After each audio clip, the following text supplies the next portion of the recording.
Hello बच्चों, कैसे हैं आप लोग। आप लोगों को पिछला क्लास में हमने क्लास 12th के चैप्टर 1 ज्योग्राफी का चैप्टर 1 मानव भूगोल प्रकृति एवं विषय क्षेत्र के अंतर्गत 2 टॉपिक बताया था। फर्स्ट, भूगोल की शाखाएं एंड सेकेंड, मानव भूगोल की परिभाषाएं।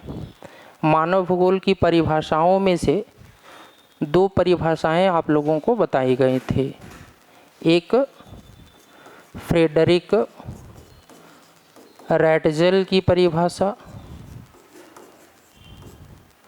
और दूसरा एलन सी सैंपल की परिभाषा। ये भी बताया गया था कि फ्रेडरिक रैटजेल को फादर ऑफ ह्यूमन ज्योग्राफी या मानव भूगोल का पिता या आधुनिक भूगोल का पिता कहते हैं।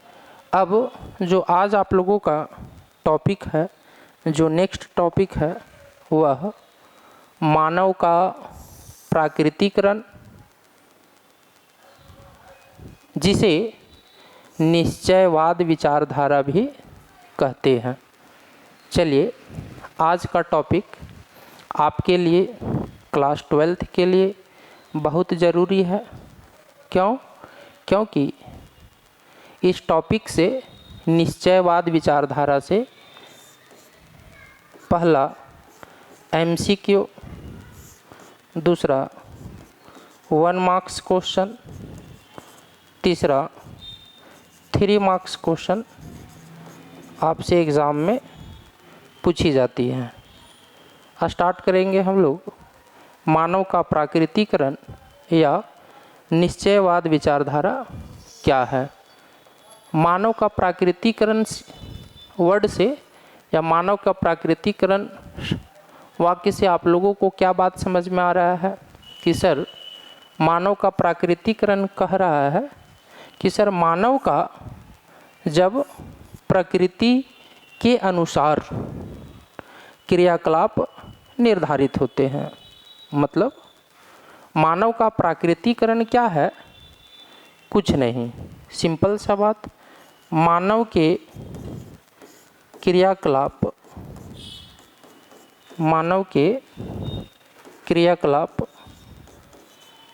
जब प्रकृति द्वारा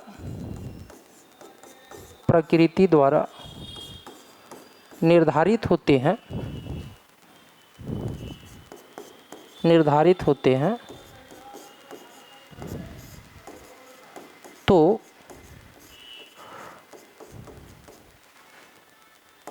इसे ही मानव का प्राकृतिकरण कहते हैं। आप लोग याद करो, आप लोगों को सभी बात अच्छे से पता है। क्या सर?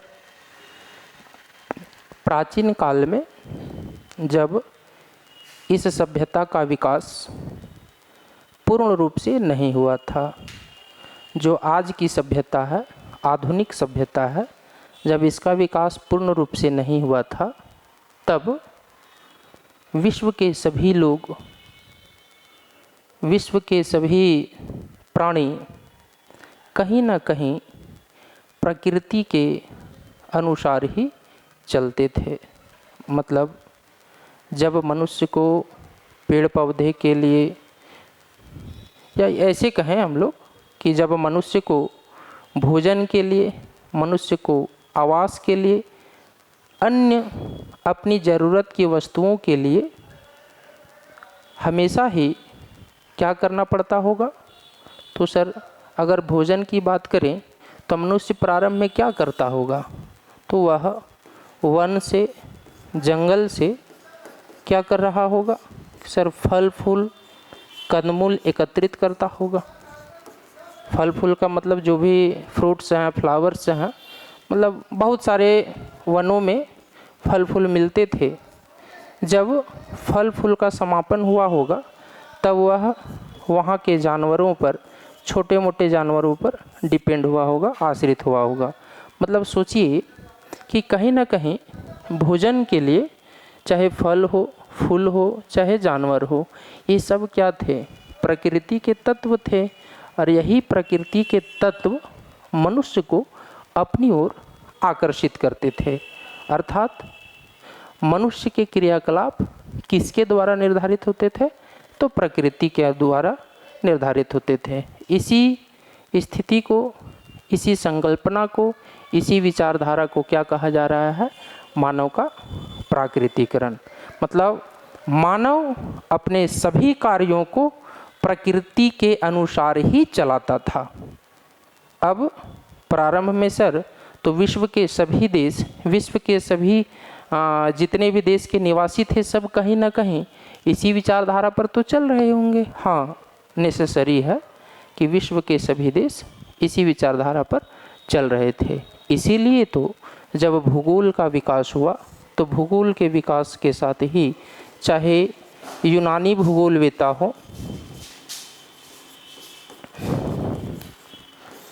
चाहे अरब भूगोलवेता हो,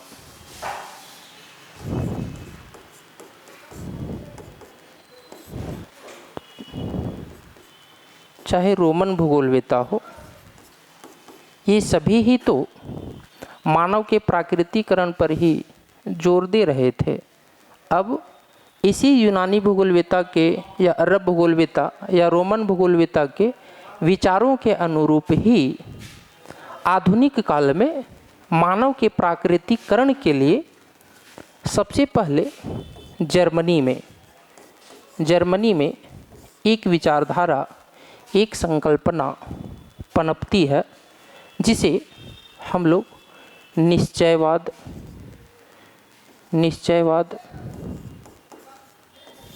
या नियतिवाद या पर्यावरण निश्चयवाद कहते हैं। फिर से समझिए, मानव का प्राकृतिकरण की विचारधारा जब जर्मनी से पनपी, जर्मनी से इनका उद्भव हुआ, उस समय से मानव के प्राकृतिकरण का नामकरण निश्चयवाद विचारधारा के अनुसार होने लगा। या ये कह सकते हैं कि निश्चयवाद विचारधारा का जन्म ही कहाँ से हुआ था? जर्मनी से हुआ था। इस निश्चयवाद को और किस नाम से जान रहे हैं? नियतिवाद, पर्यावरण निश्चयवाद। तो सर अब बताइए कि मानव का प्राकृतिकरण और निश्चयवाद विचारधारा क्या दो अलग अलग चीज़ है? नहीं, दोनों एक ही चीज़ है, लेकिन मानव का प्राकृतिकरण ये क्रियाकलाप को प्रदर्शित कर रहा है और विचारधारा निश्चयवाद क्या बता रहा है? एक संकल्पना को बता रहा है कि जब मनुष्य के सभी क्रियाकलाप प्रकृति के द्वारा निर्धारित होंगे, जहाँ जहाँ यह अप्लाई होगा वह कैसी संकल्पना में शामिल हो जाएगी? तो सर वह निश्चयवाद विचारधारा में शामिल हो जाएगी। ये नॉर्मल सा बात है। सबसे पहले निश्चयवाद विचारधारा के कई समर्थक हुए, जिसमें से हम अभी ही बता रहे थे सर यूनानी भूगोलवेता भी तो मानव के प्राकृतिकरण का समर्थन कर रहे थे। तो हाँ, चाहे आप होमर का बात करो, यूनानी भूगोलवेता थे, चाहे थेल्स का बात करो, चाहे हिप्पोक्रेटस का बात कीजिए, अब ये सब अलग अलग लोग हैं। चाहे पाइथागोरस का बात करें,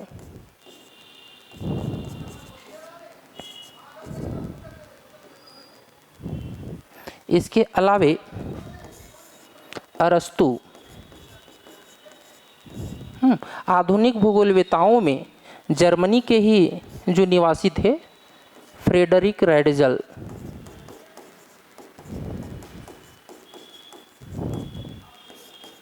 एलन सी सैंपल का नाम बताए थे आप लोगों को, एलन सी सैंपल, ये सभी ही Homer, Thales, Hippocrates, Pythagoras, Friedrich Ratzel, Ellen C Semple, ये सभी ही किस विचारधारा के समर्थक थे? तो निश्चयवाद विचारधारा के। निश्चयवाद विचारधारा क्या बता रहा था?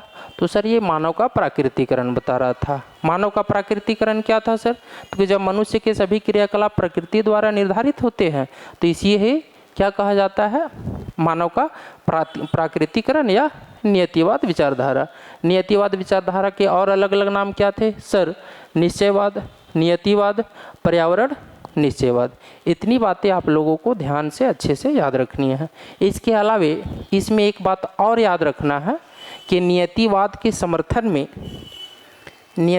समर्थन में जो अमेरिका की महिला भूगोलवेत्ता हुई, जिनका क्या नाम था, आप लोग को नाम बताए थे हम सर, उनका नाम क्या था? आप लोगों को याद है कि सर उनका नाम था एलन सी सैम्पल। क्या नाम है कि sir? Ellen C Semple, Ellen Churchill Semple, Ellen C Semple ने कहाँ की निवासी थी सर? ये अमेरिका की निवासी थे। ये कौन थी? बार बार बता रहे हैं कि सर ये फ्रेडरिक रैडजल की शिष्या थी। कौन थी? फ्रेडरिक रैडजल की शिष्या थी। इतना बात तो आप लोगों को याद था। ये कौन थी सर? और सर ये नियतिवाद का समर्थक थी। कौन थी? नियतिवाद का समर्थक। इन्होंने नियतिवाद के बारे में क्या बोला? एलन सी सैम्पल ने नियतिवाद के बारे में बताया कि मानव क्या है? मानव प्राकृतिक शक्तियों के समक्ष बेसहारा है। मानव प्राकृतिक शक्तियों के समक्ष क्या है? बेसहारा है। प्राकृतिक शक्तियों के समक्ष बेसहारा है। अच्छा, ये यहीं तक नहीं रुके, आगे क्या बोल रहे हैं कि मानव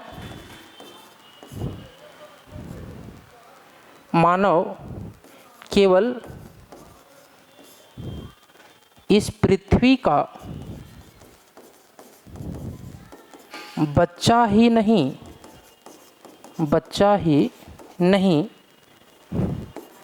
बल्कि एकदम जो हम अपनी बात को बता रहे हैं उसको सुनना भी है और लिखना भी है। बल्कि मानव केवल इस पृथ्वी का बच्चा ही नहीं बल्कि इसके धूल का कण है। धूल का कण है। पृथ्वी ने मनुष्य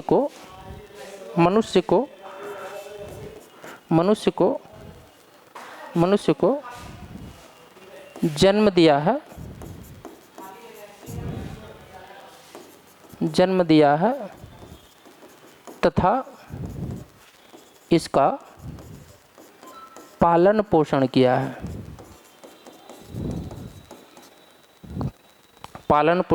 है। इतनी बातों को आप ध्यान से समझिए। मतलब ये नियतिवाद या निश्चयवाद का कितना बड़ा समर्थक थी। क्या बता रही है? एकदम इनकी बातों को ध्यान से समझने का बात है। क्या बोल रहा है कि मानव प्राकृतिक शक्तियों के समक्ष बेसहारा है। मतलब जब भी हमारी पृथ्वी के ऊपर प्राकृतिक शक्तियों का प्रभाव उत्पन्न होगा, जब भूकंप जैसी घटनाएं उत्पन्न होंगी, जब ज्वालामुखी जैसी घटनाएं उत्पन्न होंगी, जब कई महामारियां आ जाएंगी, तब मनुष्य प्राकृतिक शक्ति के समक्ष, उन बीमारियों के समक्ष, उन घटनाओं के समक्ष क्या हो जाएगा? बेसहारा हो जाएगा। वह कुछ नहीं कर पाएगा। सर क्यों कुछ नहीं कर पाएगा? आप लोग याद करो, कोविड-19 का टाइम, कोरोना के समय क्या हुआ था कि सर कोरोना आया, प्राकृतिक शक्ति आई, चाहे जिस कारण से हुआ हो, लेकिन प्राकृतिक शक्ति के कारण सभी लोग बेसहारा हुए या नहीं हुए? एकदम हुए। तो अभी हम लोग इतना ही याद रखते हैं कि जब जब ऐसी घटनाएं उत्पन्न होती हैं या जब ऐसी स्थितियाँ, ऐसी घटनाएं जिनका जन्म प्रकृति के द्वारा होता है, तो उस स्थिति में मानव क्या हो जाता है, बेसहारा हो जाता है, वह किसी काम का नहीं बचता है। और एलन सी सैंपल इसी चीज़ को आगे क्या जोड़ती हैं, क्या बताने का प्रयास करती हैं, ये बताने का प्रयास करती हैं कि मानव क्या है, मानव केवल इस पृथ्वी का बच्चा ही नहीं है। समझ रहे हैं बात को, कि मानव इस पृथ्वी का केवल बच्चा नहीं है, इसके धूल का कण है। मतलब मनुष्य को अगर ऐसा लगता है कि हम इस पृथ्वी का बहुत स्पेशल प्राणी हैं, बहुत विशेषीकृत प्राणी हैं, तो एलन सी सैंपल के अनुसार ऐसा नहीं है। वो केवल मनुष्य को एक प्राणी मानता है, जिस प्रकार से हमारे पृथ्वी के ऊपर अन्य जीव जंतु हैं, अन्य तत्व हैं, अन्य वस्तुएं हैं, इसी प्रकार से मानव भी केवल एक छोटा सा प्राणी है। उन्होंने इस छोटे से प्राणी को क्या बोला है, धूल का कण है। मनुष्य क्या है, धूल का कण है। मतलब धूल में छोटा छोटा कितना पार्टिकल्स होता है, बहुत छोटा होता है, उतना ही छोटा के बराबर कौन है, मानव है। और आगे ये क्या जोड़ दी हैं, पृथ्वी ने मनुष्य को जन्म दिया है। किसको, कौन जन्म दिया है, तो पृथ्वी ने जन्म दिया है, किसको, मानव को। और केवल जन्म नहीं दिया है, बल्कि उसका पालन पोषण भी किया है। मतलब प्रकृति क्या है, जननी है हम लोगों की। कैसे जन्म हुआ, जन्म के बाद चाहे भोजन के लिए, चाहे वस्त्र के लिए, चाहे घर के लिए, चाहे अन्य चीज़ों के लिए हम लोग किसके ऊपर डिपेंड हो जा रहे थे, कि सर प्रकृति के ऊपर डिपेंड हो जा रहे थे। इसीलिए क्या कहना चाह रही हैं Elon C sample, Elon C sample कह रही हैं, क्या कह रही हैं, कि मनुष्य जो है इस पृथ्वी का बच्चा ही नहीं, बल्कि इसके धूल का कण है, एक छोटा सा पार्ट है। पृथ्वी ने ही मानव को जन्म दिया है तथा इसका पालन पोषण किया है। इतनी बातें किसके बारे में बताए, तो एलन सी सैंपल के अनुसार नियतिवाद के समर्थन में जो बात बोला गया था। क्लियर है, इतना बात सबको याद हो गया, कहीं कोई समस्याएं नहीं होनी चाहिए। ये था आप लोगों का नियतिवाद विचारधारा, जिसे हम लोग मानव का प्राकृतिकरण या नेचुरलाइजेशन ऑफ ह्यूमन भी कहते हैं। क्लियर है, आप लोग यहाँ मैप में देख सकते हो। क्या देखना है कि आप लोगों को पता होगा कि पृथ्वी पर सर 7 महाद्वीप हैं। कितने महाद्वीप हैं, 7 महाद्वीप हैं। इन 7 महाद्वीपों में कौन कौन सा है, सबको पता होगा कि सर एक तो एशिया है जो विश्व का सबसे बड़ा महाद्वीप है। दूसरा कौन है, सर यूरोप है। तीसरा कौन है, अफ्रीका है। चौथा कौन है, सर उत्तरी अमेरिका है। पांचवा कौन है, सर दक्षिणी अमेरिका है। छठा कौन है, सर ऑस्ट्रेलिया है। कौन है, ऑस्ट्रेलिया है। और सातवां कौन है, कि सर सातवां अंटार्कटिका है। अंटार्कटिका है। क्लियर है, ये 7 महाद्वीप यहाँ आप लोगों को दिख रहे होंगे। कौन कौन सा, ये आप लोगों का हो गया, ये आप लोगों का क्या हो गया, ये आप लोगों का हो गया उत्तरी अमेरिका। ये कौन है, सर ये उत्तरी अमेरिका है। ये क्या है, सर ये दक्षिणी अमेरिका है। ये क्या है, सर ये अफ्रीका है। कोई दिक्कत किसी को। ये क्या है, कि सर ये यूरोप है। ये क्या है, सर ये एशिया है। और ये क्या है, ऑस्ट्रेलिया है। नीचे आप लोगों को दिख रहा होगा, ये सर ये अंटार्कटिका है। 7 महाद्वीप, 7 महादेश आप लोगों को दिख रहा होगा। उत्तरी अमेरिका, दक्षिणी America, Africa, Europe, Asia, Australia और अंटार्कटिका। कोई दिक्कत। अब इसी उत्तरी अमेरिका से, specially United state of America से कौन थी, Elon C sample. Elon C sample कहाँ की थी, सर अमेरिका की। इसी प्रकार से यहाँ एक कंट्री है यूरोप में। कहाँ पर, तो यूरोप में। यूरोप में एक कंट्री है, आप लोगों को यहाँ दिखेगा। यूरोप महाद्वीप के मानचित्र में आप लोग देखोगे तो यहाँ पर एक कंट्री है जर्मनी, जर्मनी से कौन थे? फ्रेडरिक रेडजल। याद हो गया सबको? हाँ सर, फ्रेडरिक रेडजल कौन थे? वही तो थे जिन्होंने, जिसे मानव भूगोल का जनक भी कहते हैं। सर ये वही तो थे जो जिन्होंने क्या किया? तो नियतिवाद का समर्थन दिया। सर जर्मनी कौन सा देश था? सर वही देश है जहाँ से नियतिवाद का, निश्चयवाद का प्रादुर्भाव होता है, उद्भव होता है, विकास होता है। कहीं कोई दिक्कत? इसी जर्मनी के, अभी इन्हीं बातों को याद रखना है, इस जर्मनी के बगल में ही आप लोगों को एक देश दिखेगा। यूरोप महाद्वीप में एक देश है जिसका नाम क्या है? फ्रांस। कौन सा देश है? फ्रांस। चलिए सर, फ्रांस की बात आपने क्यों करना शुरू कर दी? तो चलिए ध्यान से समझते हैं। अब आप लोग अपने से सोचो, क्या सोचना है कि जर्मनी में जब नियतिवाद का, निश्चयवाद का, डिटरमिनिज्म का विकास होता है, तब विश्व के कई ऐसे जो ज्ञानी थे, भूगोलवेत्ता थे, पर्यावरणविद थे, जिन्होंने अपने आसपास के इलाकों में ऐसा कंडीशन नहीं देखा कि सर, कौन सा कंडीशन? नियतिवाद वाला, कि मानव के सभी क्रियाकलाप प्रकृति के द्वारा निर्धारित होते हैं। फ्रांस, आप लोग याद करो कि सर फ्रांसीसी क्रांति के बारे में हमने सुना है, कब हुई थी? सर 1789 में, 1789। सबको डेट याद होगा। इसके पहले या बाद की स्थिति? तो सर फ्रांस तो, हम लोग जहाँ तक पढ़े हैं, फ्रांस तो डेवलप्ड कंट्री था, मतलब वहाँ पर विकास की दशाएं, विकास की स्थितियाँ बहुत अच्छी थीं। जब विकास की स्थितियाँ अच्छी थी तो फ्रांस के लोगों ने नियतिवाद विचारधारा का खंडन करना शुरू किया। खंडन का मतलब होता है आलोचना, विरोध। क्या करना शुरू कर दिए? सर विरोध करना शुरू कर दिए। कौन सा विरोध? यही बात कि मनुष्य के सभी क्रियाकलाप प्रकृति के द्वारा निर्धारित होते हैं। अब विरोध किया तो फिर नया चीज़ क्या आया? तो उसमें फ्रांस के लोगों ने नए तरीके से अपनी विचारधारा को, भौगोलिक संकल्पना को प्रस्तुत करने का प्रयास किया। इसी फ्रांसीसी विचारधारा के, या फ्रांसीसी विचारधारा या संकल्पना को क्या कहा जा रहा है?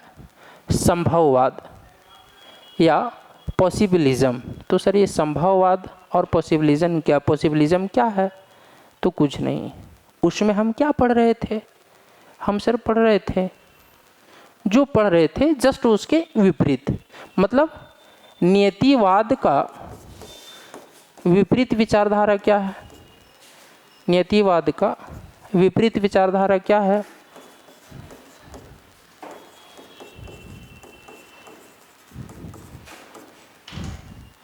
क्या है? तो नियतिवाद का विपरीत विचारधारा बन करके क्या आया? संभववाद या संभावनावाद। वर्ड को ध्यान से पकड़िएगा तो यहीं इसका आंसर छुपा हुआ है। संभावनावाद क्या है? तो संभावनावाद बताता है कि मनुष्य एक ऐसा प्राणी है, एक ऐसा जीव है जो प्रकृति के तत्वों को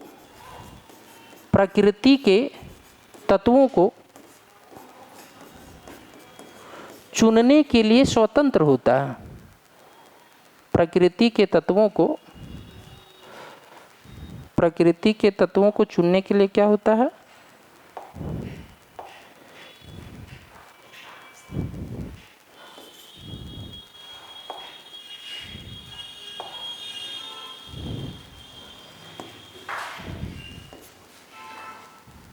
चुनने के लिए स्वतंत्र होता है।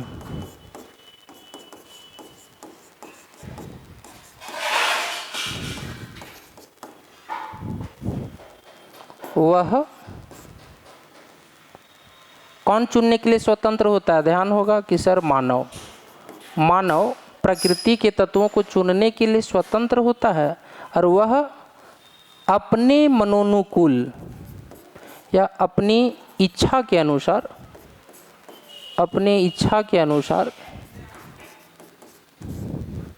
प्रकृति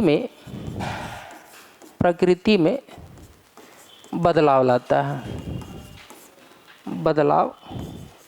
है।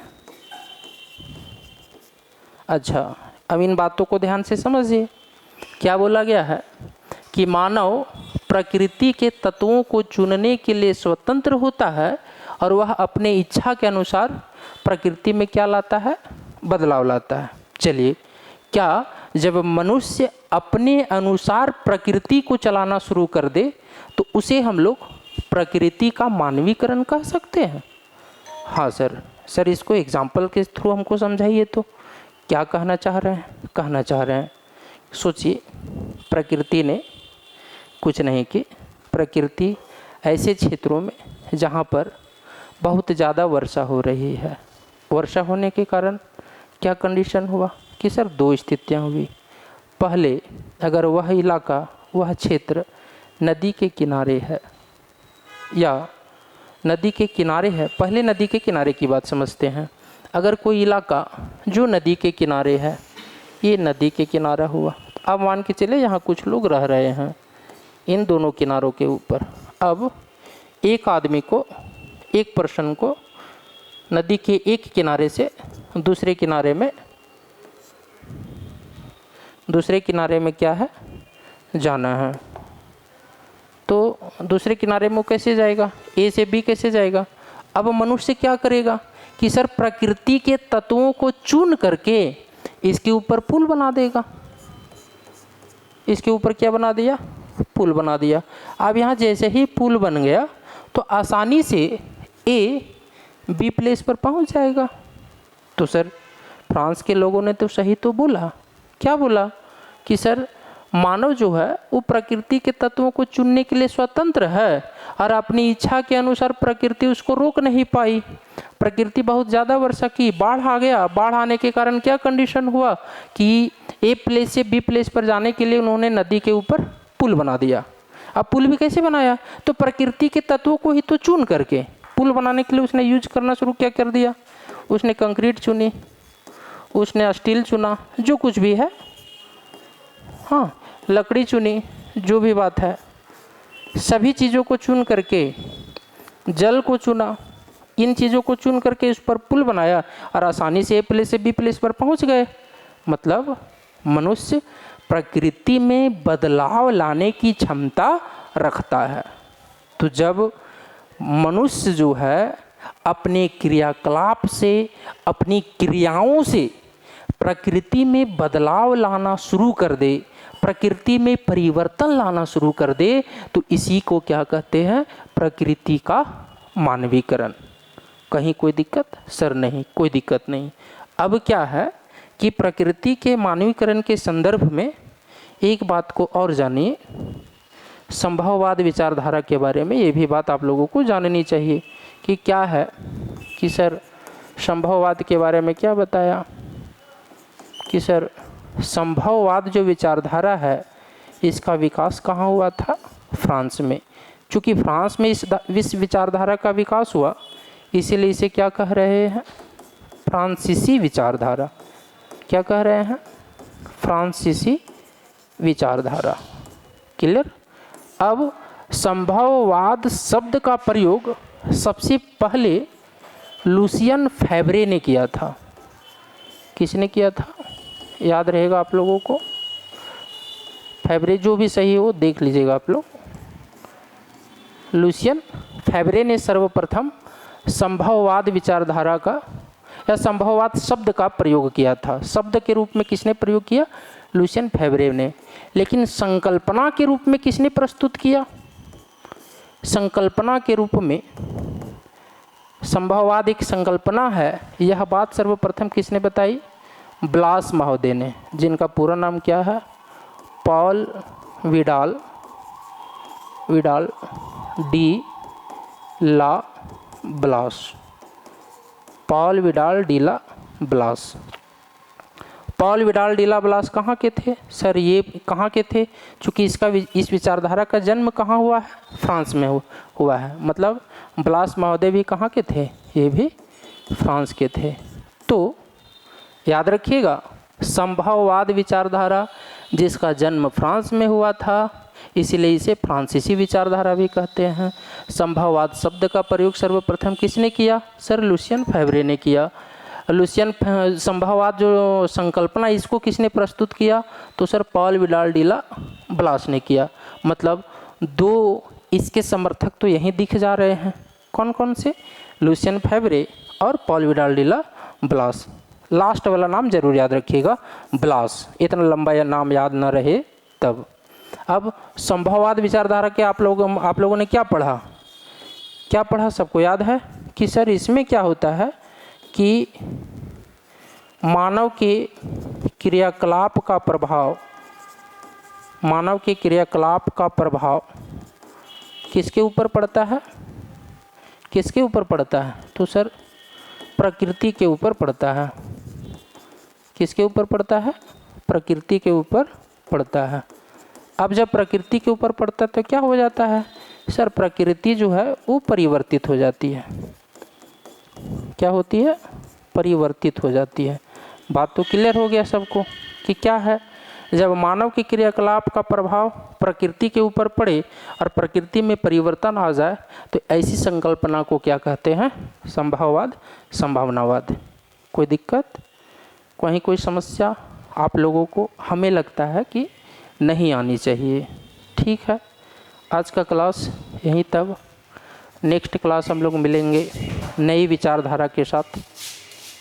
Okay, bye bye.